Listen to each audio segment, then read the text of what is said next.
Hello folks, it is Friday and we are back again for some more hobby nightmares. I've been told I'm terrible at doing the YouTuber thing, and that is asking you to subscribe and do all that good stuff. So please subscribe if you can do, and you can help us reach that 40k channel goal. It is my goal to get to 30k by the end of the year. So we're about halfway there. We are about halfway there. So in both ways, so if you want to help me get there, then you know what to do. If you're new around here, subscribe, because there's lots and lots and lots of hobby content out there on the channel.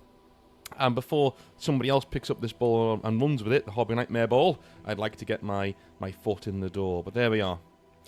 Let's start with Andy, shall we? He says, "Hi North. Oh, by the way, if you want to send in a Hobby Nightmare, do so at hobbynightmares@gmail.com. That is hobbynightmares@gmail.com, and it's in the description down below if you want to send in your own hobby nightmare." Alright, so, he says, "Hi North. Bit of a non-40k nightmare for you this time, alright?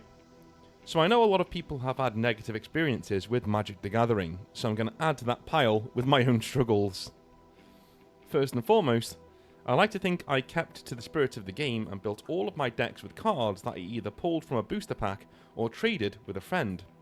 I never got on the whole net deck style and instead opted to keep our game store in business by buying from them directly. This segues into being paired up with one troublesome player who had a net-built blue turbo fog deck. Yeah, people don't really realise how important it is to actually go and support your local store with purchases. You know, it's hugely important.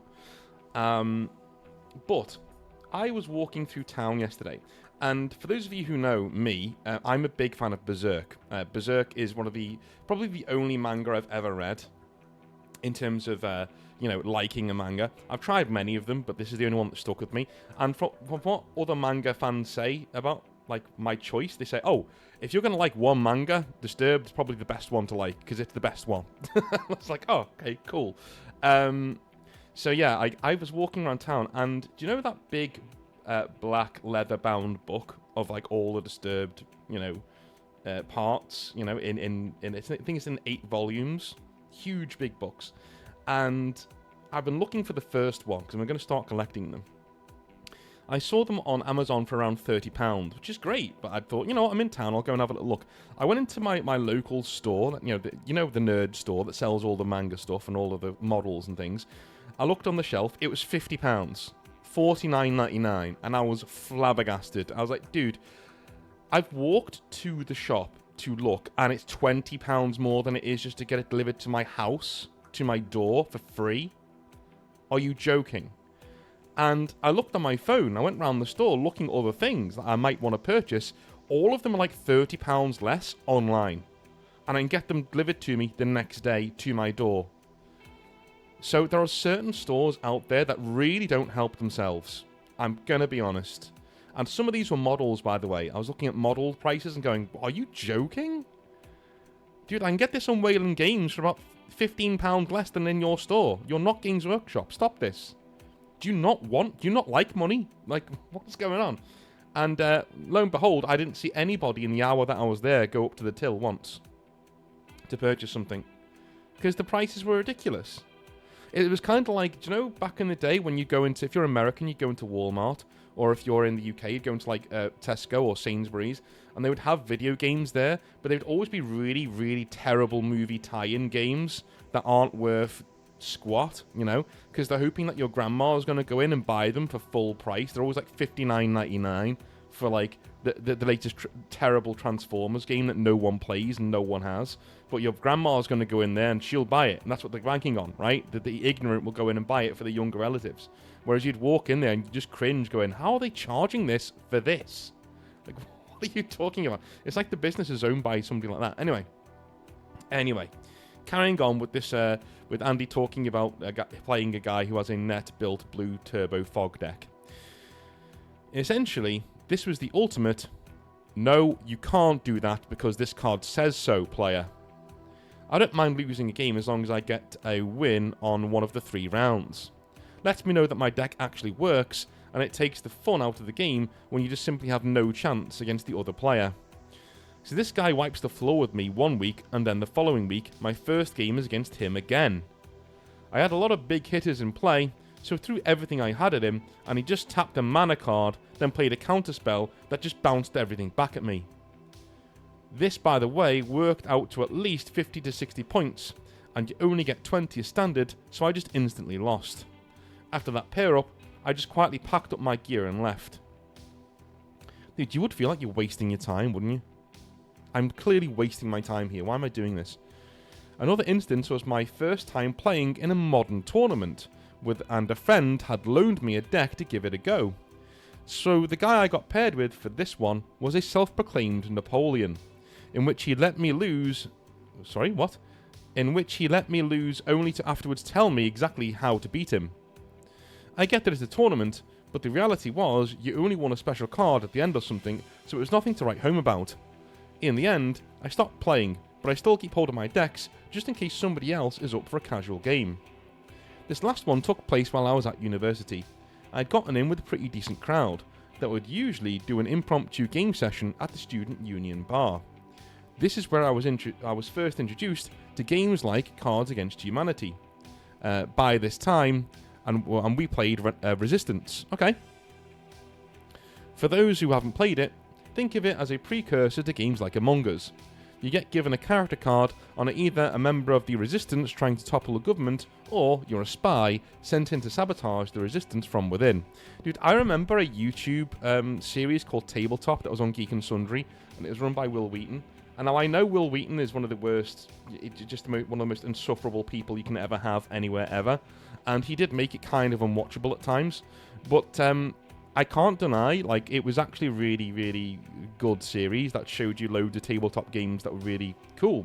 And this was a time when, it's sort of like 2012, 2013, tabletop games, as in board games, weren't that big. So to have something called tabletop, where a bunch of, like, mid-celebrities, mid-nerd celebrities are all playing this game and having fun, it was actually quite fun to watch. And some of the episodes were really good. Like, he did one on Dread that was excellent. Excellently done.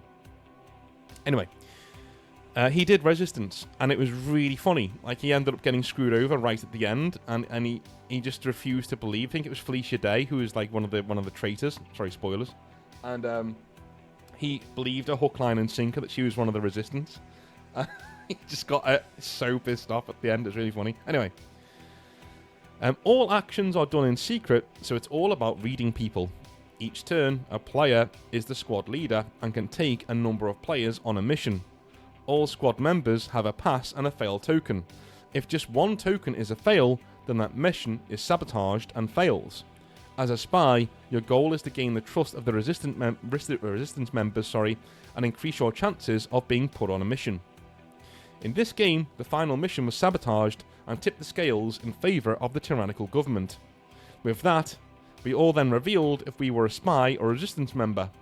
To our surprise, the actual spies weren't even on that last mission. When questioned, this one player, won't use his real names, let's call him Jerry or something, pipes up and says he's the one who put the fail token in because he was a double agent, acting like he was the smartest man in the room. Really?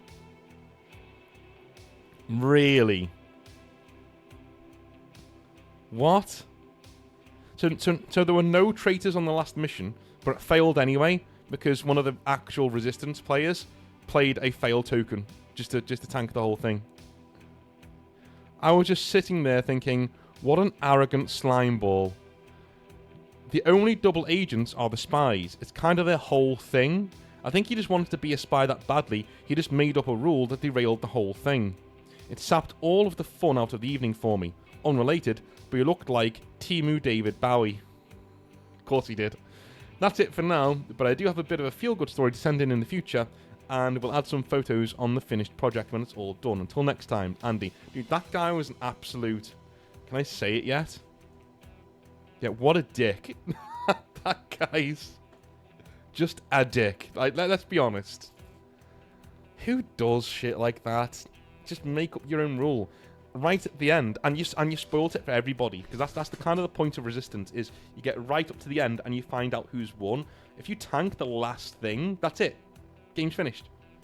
all you're going to remember is this douchebag ruining it for everybody. Do you know what? I would probably just say, nah, man, that's not how it works. Resistance wins. That's not how it works. You succeeded in the final mission because this idiot was found out in the end, and yeah, Resistance wins. Alright, yeah, cool. Moving on. You know, that kind of thing, because what a moron. Ugh, not for me. Anyway, this next one is from Tim. How's it going, dude? Let me just take a quick sip of tea before I carry on.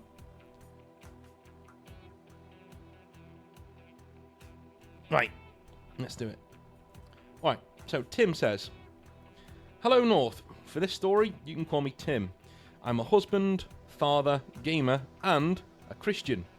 That last part is important to the story, as you will find. Uh-oh. This was probably close to 6 years ago now, so pre-COVID, alright? I had been living in a small town for a few years, and had made some friends at a local game store. I played 40k, talked hobby stuff, etc. All the normal stuff for middle-aged nerds. Everybody was super friendly and personable, apart from one young woman behind the counter who was always very cold to me. As far as I knew, I didn't ever do anything to upset her, but maybe I had inadvertently, who knows. Sometimes people just don't get along, and that's fine. Oil and water. Yeah, oil and water. I've seen that happen before. I'm sure a lot of other people have as well, right? Yeah, we those two friends who we were sure would get along, and then they just don't, right? I've had it before. As I mentioned before, I'm a Christian, and I take my faith rather seriously. I pray, I go to church, I volunteer, and otherwise try to live my life as I believe God wants me to. I don't hide this from people. I wear a cross, talk about what I'm doing in my church, etc. That said, I don't really push it on anybody either. Certainly if they are interested and want to learn about the gospel, I will share it with them, but otherwise, everybody's lives are their own business, and it isn't my job to convert anybody. The number of conversations I've had in the store touching on religion is close to zero, and as a point of principle, I never start them, and always stay amicable, no matter what is thrown my way. Well, good for you. Good for you. On with the story.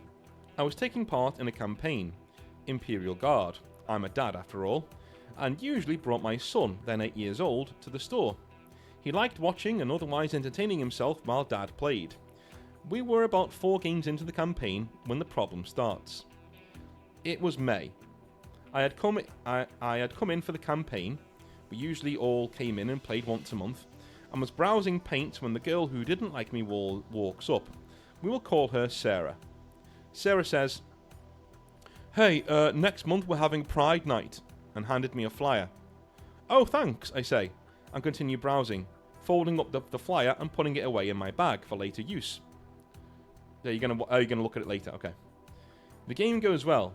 I ended up losing to Eldar, as is tradition, and we're packing up. And while we're packing up, the guy running the campaign lets us know when the next game will be, etc. Housekeeping stuff. A week or so passes, and I find the flyer in my bag. I go to toss it away and notice that the date they are having the Pride Night is the same one as our campaign. It's not a big store, so I think maybe the campaign organizer didn't know, so I shoot him a quick message letting him know about it in case we needed to reschedule the campaign. A little while later, he messages back. "Oh yeah, it shouldn't be a problem," he says. I look at the flyer again. They're going to watch RuPaul's Drag Race in store and encourage everyone to come dressed up, quote unquote, to celebrate. Listen, alright, listen. If you are gay or whatever, God love you. Right? Absolutely, man. You do you. Absolutely, you do you. But if you're in a store where you've seen 8-year-old kids walking around, going into the store dressed in a revealing drag probably isn't the best thing to be doing. You know what I mean? A lot of these folks tend to like get upset that they've got a rep. You know, when it comes to people who aren't of age, and then they do shit like this. It's just like, oh well, you know, just saying. You know, the reason why My Little Pony dudes, bronies, the reason why they have a bit of a reputation for this kind of thing is because we keep seeing it in stores. It's earned. sorry if you are a brony, but like, and you're not that kind of dude, but it's an earned rep. You say what you see, right? If I see this kind of shit going on with kids running around the store who are 8 years old, that's not going to fly. Sorry. Take your thong and go somewhere else. Just saying. If you're in a bar, or you're in an adult district, or you're in anywhere where kids aren't meant to be, fill your boots. If I'm in a bar and some dude walks in and he's rocking like a G-string and drag, I'm like, good luck to him. Good luck to him. We're in a bar. There's no kids in here. It's all adults. It's night time. Dude, absolutely fill your boots. Do you know where I never see them? In places like that. It's always on the street. It's always in your face. It's always in stores. Weird, normal Tesco's. Things like that. You're like, what are you doing, dude? What are you doing? Okay? Like, and it's never just, and again, I'm not talking about the dude just wearing a dress. I'm not talking about that. That's fine. You live your life the way you want to do it. In fact, if I'm out with my daughter and we've seen this before, where someone's been, either a cross-dresser or someone who is clearly trans, that she asks who they are, and I explain to them. Not to them. I explain to her very, very, very, politely. So no, this is just somebody who is, who was born a man, who is now a woman, and just I explain it that way, right? Honestly, with respect. It's one of them things.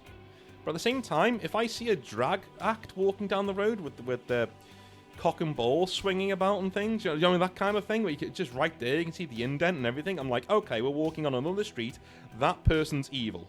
That should not be. Why are you doing that? There are children around. There never will be an excuse. Do not use your sexuality to be a fucking degenerate. Just my opinion, right? Just don't do that. Don't do that. Why would you? There are kids around, dude. Not just kids, though, by the way. What if I don't want to see it? I don't walk down the street with my junk out and with a thong on and like with nipple tassels and all that sort of stuff. I don't do that. Who hurt you? Seriously. This is the kind of thing, and doing this in a hobby store where you've already said there's like an 8-year-old kid walking around. Yeah, this is the kind of thing that makes me go, guys, you do this to yourselves. This is why you have a rep. You do this to yourselves. Honestly. Again, anywhere where it's adults only, fill your boots. In your own home, fill your boots. If I'm having a party at my place and you say, hey, listen, dude, I think I like wearing drag. Do you mind if I come to your house wearing drag? I'll be like, God, dude, no problem, man. No problem. My daughter's not going to be around to see it, but no problem. Absolutely. Show us what you got. Absolutely. No problem. We're all adults here, and your life choices are your own, and you should be supported in your life choices. But my daughter doesn't need to see your nipple tassels, thanks. I don't know. I don't get why that's controversial. I know there'll be some dickhead in the comment section, because we've had them for several weeks now. Well, not even several, about a week or two now, where dickheads who can't use their fucking brains keep turning up in the comment section of being like, actually, and they've not actually watched the video, or they've skimmed it. They've skimmed their video and come to the wrong conclusions, and it's just so obvious that they've just missed the entire point of the video. So there you go. You can't change it. This is the internet. Moving on. Now north. If someone wants to watch a drag show and dress strangely, that's really none of my concern. But it's not really something I want my son exposed to, and frankly, it's not something I'm particularly interested in exposing myself to either. Especially knowing the store is on the small side and will be right next to them while we're trying to play. I think about it a bit and message the organiser that I'm not going to be able to make it. He asks, is it because of the pride thing? And I reply, no, I just don't really want to play 40k in the middle of a drag show, that's all. Lol, understood, he says. Nothing controversial there. Yeah, just as somebody else has the right to wear what they want, you have the right to not engage with it if you don't want to. That's no problem, man. This is all fine. About a week goes by, and I drop by the shop to look at some minis and paints. When I walk in, one second, let me just take a sip of tea because I've got something in my throat. There we go. There we go. Sorry, I hate when you get something that's caught in your throat when you're trying to read out. Anyway, About a week goes by, and I drop by the shop to take a look at some minis and paints. When I walk in, Sarah is behind the counter and immediately tenses up and stares daggers at me. I notice but just say hi and go to the shelves. A few minutes pass, and I hear behind me, excuse me, Tim? I turn around, and it's the owner of the store, a meek old man who was always happy and friendly. He looked stricken, and behind him, with her arms crossed and looking furious, was Sarah. Tim, we got reports that you called somebody a slur in store, and that's really not the kind of store we want to have. So I'm going to have to ask you to leave and find somewhere else to play. He looked mortified, like he had never done this before, and was really nervous. I was dumbfounded. What? I never called anyone anything. What are you talking about? Sarah pipes up.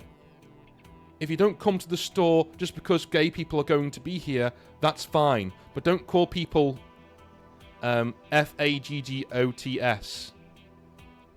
My jaw almost hit the floor. What? Is all I could get out. I was completely blindsided. Dude, she's lied to people saying, yeah, she's embellished this. She's taken it really badly that you just didn't want to go because, you know, there was a drag act on and you didn't want your son around that. She's embellished it and said you were calling people this and that, right? Yeah. Because she said it herself there. If you don't want to come to the store just because gay people are going to be there, that's fine. Well, number one, that's not really fine, but that's not what you did. Right? So she's already twisted it and said, the only reason you don't want to come to the store is because you don't want to be there. You want gay people there. That's not right. That's not what you did. So she's already lying. Already. It sounds like the truth, doesn't it? If you don't want to come to the store just because gay people are going to be there, that's fine. That sounds like the truth, but it isn't. You said, I don't want my son around the drag act. He's 8 years old. I don't want to play 40k around a big drag act going on with my son there. Right? But she's twisted it to say, oh, all gay people. No, that's not what it is. That's not what it is. Stop trying to hide behind normal gay dudes. They've gone through enough. You fucking weirdos. Stop it. Right, gay dudes and women. I'm going to use dudes because, you know, I know more of them. Right, they've gone through enough shit. They don't need you weirdos hiding behind them saying, why, you must just not like gay people. And the gay people are like, dude, we don't like you either. Go away, you're weird. You're strange. Right? So she's twisted it already there. And then she actually goes in and says you call people names because, you know, she doesn't want you there. She got triggered by the fact you didn't want to be at a place where they were doing a drag act. So she made some shit up. Anyway. The owner sort of starts gesturing to the door, so I move along, not really seeing an alternative. I tell the owner, I don't know what anybody told you, but I promised you I've never called anybody that word in my life. He starts to stammer out an answer. Well, when Sarah interjects, bigots aren't welcome here, so, I just shake my head and leave. At this point, we had quite a little audience, and I'm not one to be comfortable in a scene, and regardless, the owner asked me to leave, so what choice do I have? When I get home, still reeling from the events, I messaged the campaign organizer and told him briefly what had happened. It takes a while, but he eventually messages me back. I bet you he's told her what you said, and she's taken it and ran with it. Wow, sorry about that, he said, and a little while later, I did mention that you weren't coming to Sarah, and she got really pissed, but I never said to anybody that you called anybody the F word. I'll talk to the owner. A few days go by, and he messages me back. So I talked to the owner and showed him the text. He says you can come back if you want, and he's sorry things got so misunderstood. I need to tell you that Sarah's been telling everybody that you're a bit of a bigot and you hate gay people, though. We messaged back and forth for a little bit more. I didn't know what to do, North. On one hand, I was furious and wanted to go fight to clear my name, and on the other hand, I was tired and just wanted it to go away. So what did I do? I prayed about it, and I came to the realization that in addition to me and my feelings, my son was also involved. This was a day to spend with his dad, and that was more important to me than feeling slighted. I didn't want to leave him at home and deny him his time with his dad, and I certainly didn't want to take him to the store while I fight my battles. It's more important that he have a positive time with me than I get to play a game or feel vindicated. So I texted the organizer back, and I said, well, thank you for sticking up for me, but I think it's best if I bow out of the campaign and I find a new store. If you need to use my army to finish the campaign, let me know, and you can certainly borrow it. He was bummed out but understood. They didn't need my army, the other god player basically took over my spot. The next campaign day came around, and I took my son to the park instead. We then went and grabbed a bite to eat, and then hit the theatre for a movie. It was a good day. So that's my story, North. I still sometimes think maybe I should have fought harder than I think it wouldn't have been worth the effort. Nobody who knows me will believe those things about me, and I'm content with the way things ended up. I took a bit of a hiatus from the hobby before starting up again a few years later, in another location. Well, good for you. Good for you, man. Yeah, this woman was absolute dog shit. Or an absolute dog shit of a person for doing this to you. Clearly, that she was told by the TO that, you weren't going to be there. Maybe he even said, yeah, he just doesn't want to be in the middle of a drag show, and that's triggered her. And so she just made up a load of shit. And to be honest with you, dude, I think you handled it in a very perceptive and grown-up way. If this was me, I wouldn't go back to the store, but I would go back once, and I'd give it at both barrels. And there'd be a lot of effing and jeffing. I'd be fingering her face, and I'd be like, you fucking miscreant. Do you know what I mean? Like, I didn't say that. Just for the record, public record, everybody stop what you're doing. I didn't say that, right? She's fucking lied to you. I'm now allowed back in the store, but I'm choosing not to come back because I don't want to be in a store with a lying little toe rag like this looking over my shoulder every time. I said nothing of the sort. Do not trust this person. She's a wanker, and she will throw you under the bus, right? She's clearly got some sort of agenda here. I don't know what it is. I have no problem with gay people whatsoever. I didn't want my son to be around a drag act. That's why I wasn't here that night. But if you want to believe this fucking cretin, be my guest. Go ahead. I won't be back at the store anyway. I bid you all a good day, and you can go fuck yourself. And then I walk out. Dude, I have a temper. And anybody who's seen... A lot of people were like... When they watch Cyberpunk, we're kind of like, I didn't know you could talk like that, because normally I stammer quite a lot. Dude, if I'm annoyed, or if I'm in the moment, like, if you've seen me in an argument in public, dude, like, I can be quite savage. Like, if it goes, if it starts, like, like, it annoys me. Like, I get really, really annoyed. It's only ever happened once or twice in my entire life, where I've actually gotten into a slanging match with somebody. Normally in a bar. Like leaning over the bar and being like, go fuck yourself, get in the sea, leave. You basically tell the person what day it is. Like, listen, you dress like a... you just pick up something about them and you just go at them. But yeah, dude, I would lose my shit. This is one of those where I'd go into the shower and I'd calculate what I was going to say and then get the bus in. And like give it at both barrels and then walk out. You deserve that, by the way. You deserve to have your say. That the only way this ending could have gotten any better is if you did get to say what you wanted to say and then you left. But being a Christian, I get it. You know what I mean? You're not about getting into confrontations. That's why you need a friend like me. You give me a call. I'll be down there. I'll wag my finger in her face. Fucking bitch. Anyway, let's carry on. All right, it's from Asterion. Cool. I'm sure you are a Baldur's Gate 3 enjoyer. Dear North, Asterion says. Should I do it in the Asterion voice? No, because I can't. Big fan of the show. I'm so glad Exile Fest was a success, and I wish I could have been there. Thank you, man. I've got what might qualify as both a hobby nightmare and a relationship crisis. Why did I just say crisis? What's wrong with me? And I'd really appreciate your thoughts. So, to set the stage, I recently went to Japan with my girlfriend to celebrate my 30th birthday. We've been together for 6 years, and we've always gone to pretty decent lengths to celebrate each other's birthdays. Thoughtful gifts, nice dinners, the works. We've both had pretty modest upbringings, so gifts aren't about showing off, they're about effort, love, and meaning. Anyway, we're in Tokyo, and on my birthday, we headed to Akihabara. If you've never been, it's like a city for weebs and hobby nerds. It's wall-to-wall anime, electronics, model kits, and of course, a massive Warhammer flagship store. I'm talking Titans in display cabinets, beautifully painted Primarchs from Forge World, dioramas everywhere, and according to the staff, most of it painted by a Korean Golden Demon winner. Absolute eye candy, I was in heaven. Good for you, man. We had a great time there. My girlfriend and I even sat down and painted some Stormcast Eternals together. I took photos with the life-sized bolter props, posed with a giant foam power fist. You get the idea. Nerd dream come true. While we were there, she turned to me and asked what I wanted for my birthday. I picked out a box of Space Marines. Simple, nothing too crazy. And she bought them for me. It was a very nice moment. The rest of the trip was great, and I didn't really think much of it until I got back home. What's wrong with all... This is all going well.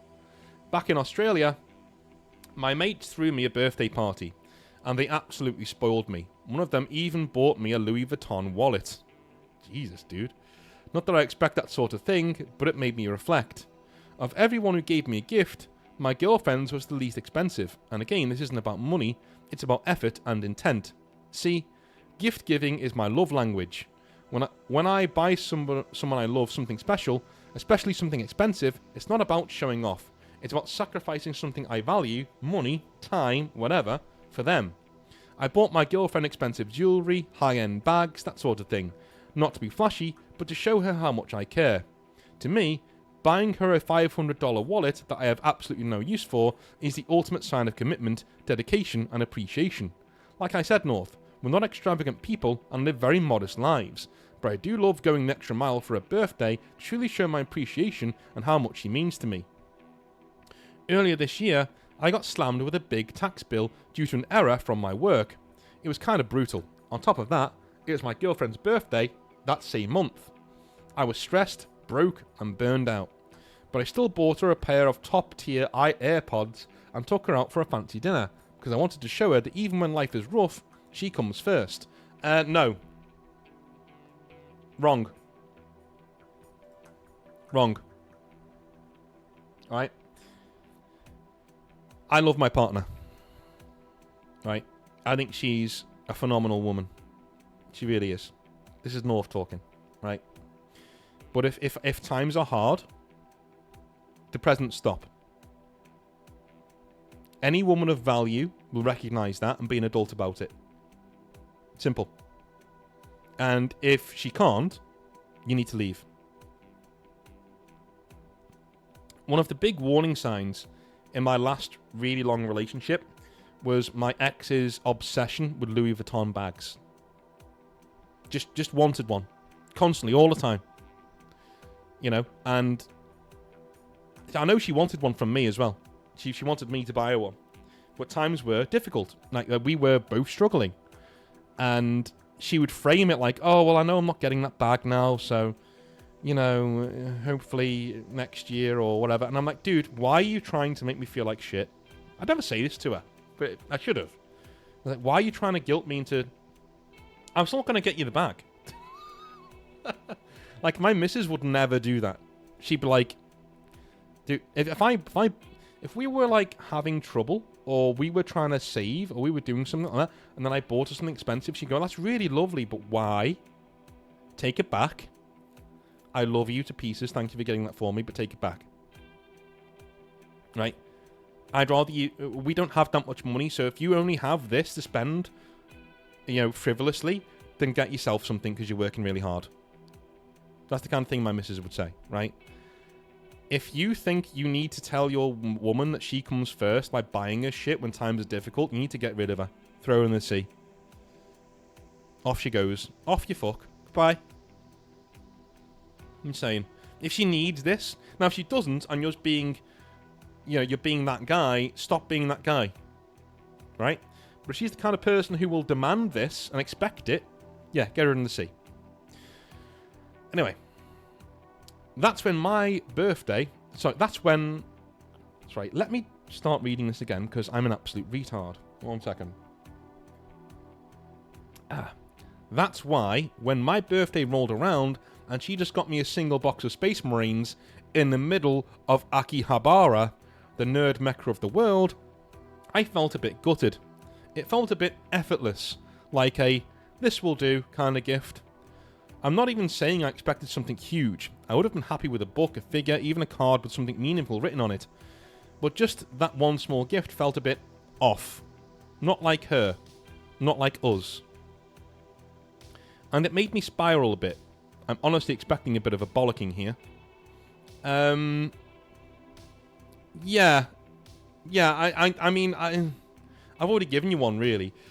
Like, one, I get what you're saying, though. I get what you're saying. Like, you put in all this effort. If you've got a similar money, you know, like a similar amount of money between you, then you should definitely be like, yeah, okay, what one box of...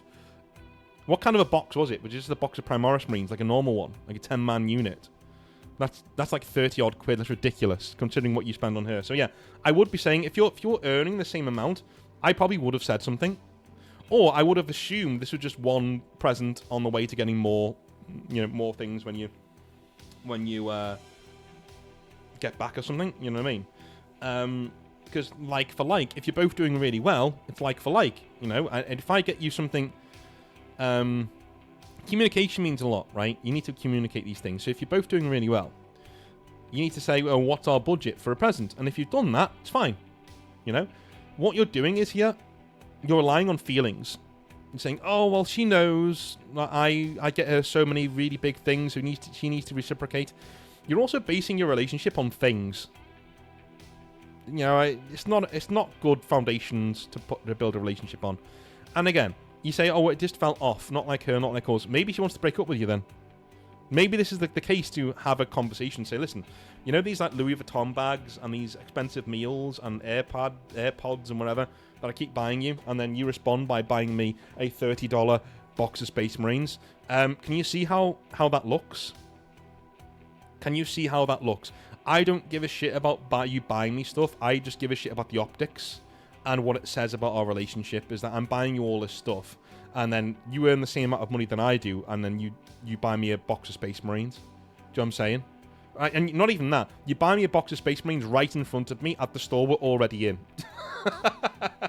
I think that's the point, isn't it? There's no effort here. I get what you're saying. You're not going to get that much of a bollocking. I get what you're saying. You're basing your relationship a little bit off of things, which is not good. But also, like, I get what you're saying. You know, I understand what you mean. We've always made birthdays special, so to get something so minimal, especially on a milestone birthday, made me wonder, is something wrong? Is the relationship fading? Is she just not trying anymore?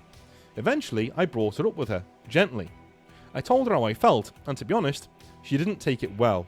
She said I was being materialistic. Ah, yeah, it's alright for her to say that when you're buying all the shit. You're the one being materialistic, apparently. That I cared too much about money, but that's not it. It's not the price, it's the thought. It's about reciprocation and effort. I would have been happy with anything as long as it felt like she actually thought about it. Well, if you communicated that with her and she's still being a bitch about it, you've hit a nerve. If you communicated, listen, it's not about the money. You could have made me a card and given it to me with a bunch of kisses, and you could have... listen, I've had this conversation before, right, with an ex, where it's been like, listen, it's not about you not buying me things, right? I would have been happy on this. So I had this on Valentine's Day, right? So I took a girl I was seeing. How do I put this in a YouTube-friendly way? There was a movement back in the day, not a movement, but a thing called Uicide Girls. You know the thing I'm trying to say, the word I'm trying to say, which I can't because it's YouTube, right?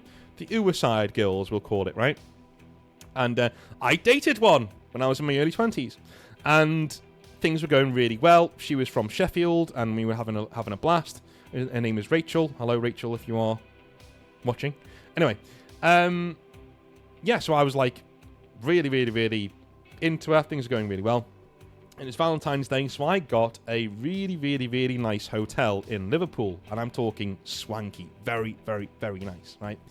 And I treated her, and she basically didn't get me anything, really. She just turned up, essentially. And she got me a card, and that's pretty much it, right? And she earned as much money as I did, if not more. And I ended up saying to her when we were there, I think she complained about something in the room. Then this room was 2 stories. Remember that? 2 stories. It was an apartment overlooking the city, right? We were there all weekend. And she complained about something. And we got into like a bit of a discussion about it. And I said, listen, just so you know, we're on the Saturday now, and we're going home tomorrow. If you didn't bring anything for Valentine's Day, that's a bit of a shitty thing to do. Considering you knew I was getting this hotel for months, right? You know I wanted to treat you for months. Valentine's Day works both ways. And to be honest with you, you could have literally just given me a card with some kisses on it that you made yourself, worn some sexy lingerie for the weekend that we have together, and that would have been enough for me. And you wear sexy lingerie for a fucking living. So, you know what I mean? Like, anyway, she actually took it rather well. She actually started laughing. And you know what she did? On the Sunday, she got up really early, went into town, and got me, like, loads of, like, gear. Like, loads of, like, not drugs. I mean, like, you know. Anyway, she went into town, and she got me, like, loads of little bits and bobs. You know, geeky bits and bobs. And some of it was Warhammer. And she came back, and I said, listen, I'm going to accept a few of these things. This is way too much. We went back, and we returned a few of the things that day. And we used the money to go for, like, I think we went for lunch, right? So, again, this isn't, like, 2010, so forgive me if I get a few things wrong in my brain. But, yeah, the crux of the matter is that we had a nice weekend and we were able to talk through it, right? And she kind of got where I was coming from.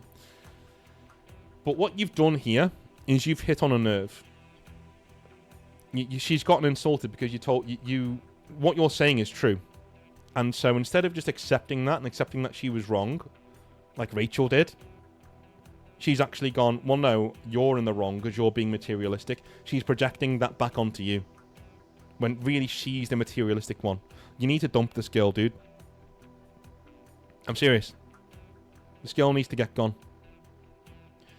You know. What hurt more is that she said she just didn't think about it, quote unquote, which honestly stung more than if she'd planned a bad gift.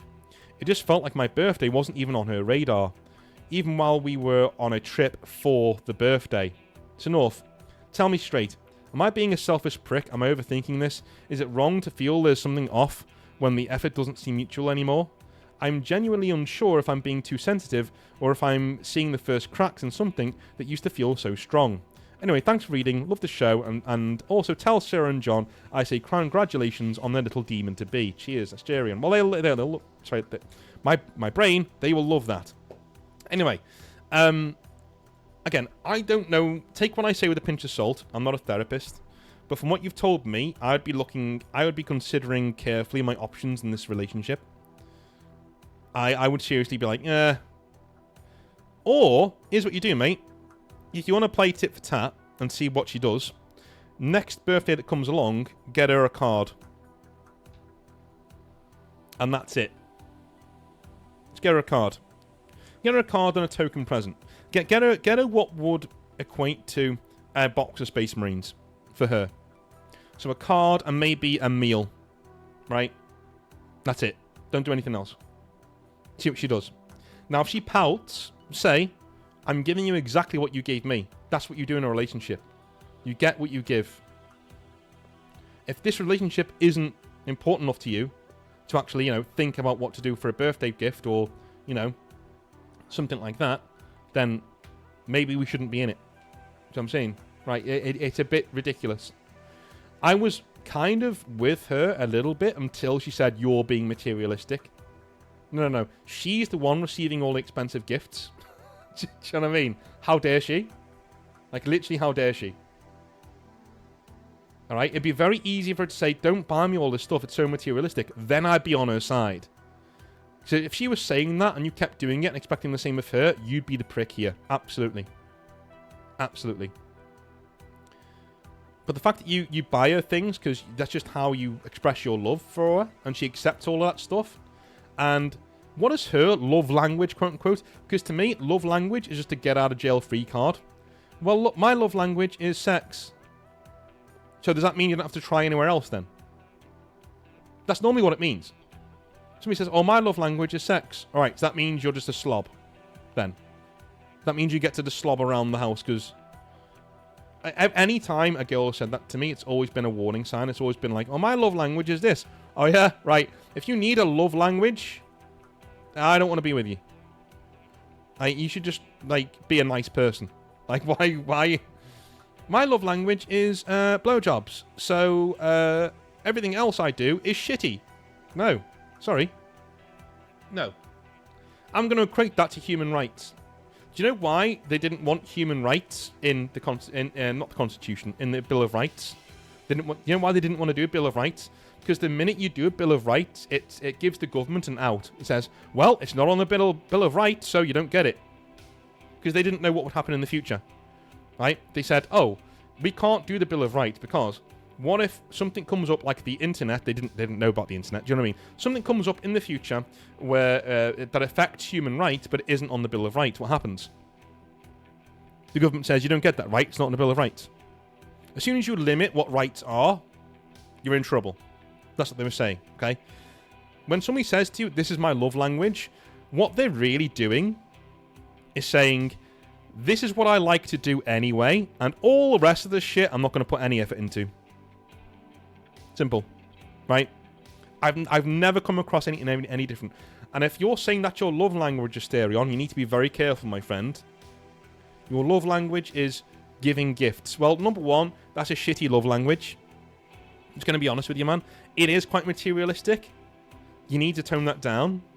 If this relationship it doesn't work out, you need to tone that shit down. Save your money, right? Do what you profess. Don't spend money. Do things that are thoughtful. Take her to where you first had your first date. Right? Give her a card that has paper on it from the town that you met in, or whatever. Something like that, right? Do something thoughtful. Take your own advice. But for her to say you're so materialistic when you're the one spending all the money and she's the one receiving all the gifts is kind of shitty. Just saying, right? Don't take what I said before too seriously when I said you need to get rid of her. That's what I would do. That doesn't mean that's what you should do, right? Just be very careful. Be very careful here, because also, as you said, it could mean that she's mentally getting out of the relationship. She could be saying, I'm kind of done. I'm not buying him things because he doesn't mean as much to me as as I mean to him. You don't know. You don't know. Anyway. Let me know how it goes, man. Let me know how it goes. I would sincerely, if she's had that conversation and she doesn't want to talk about it anymore, and it's pretty much done, and this is really bothering you, you need to have that conversation of, listen, either we agree to do things 50-50 in terms of effort in these gifts that we get each other, or we stop doing gifts altogether. Which one is it? I'm not talking about money, by the way. I'm talking about effort and meaning. Because I'm not going to be in a relationship where I'm the one putting forth all the effort and getting you stuff and doing really thoughtful things for you when it's your birthday. That's what we do in this relationship. And you're allowed to just get me a box of Space Marines. That's not the relationship I want to be in. Right? Fuck the Space Marines in terms of price. I mean, you could have gotten me a card, a thoughtful card. You could have put some effort into it, and I would have been fine. This is a microcosm of our relationship, and it's panicking me here. Because I really, really, really like you. I do. And I want this to work out. But I'm not going to be... I respect myself too much to be in a relationship where I'm not valued in the same way that I value the other person. I value you so highly. That's why I buy you these things. That's why I get you these things. That's why I put thought into it. If you don't value me as highly, we shouldn't be doing this relationship. I should go and find somebody who does. Be honest with her. That's what I'd do. Let me know how it works out. It's a sticky situation. Don't get me wrong. Let me know how it works out. I love you all long time, man. And I love you all long time as well. All right? Have a wonderful rest of your day. I will speak to you on Sunday when we're going to be doing another Cyberpunk live stream side gigs. Yes.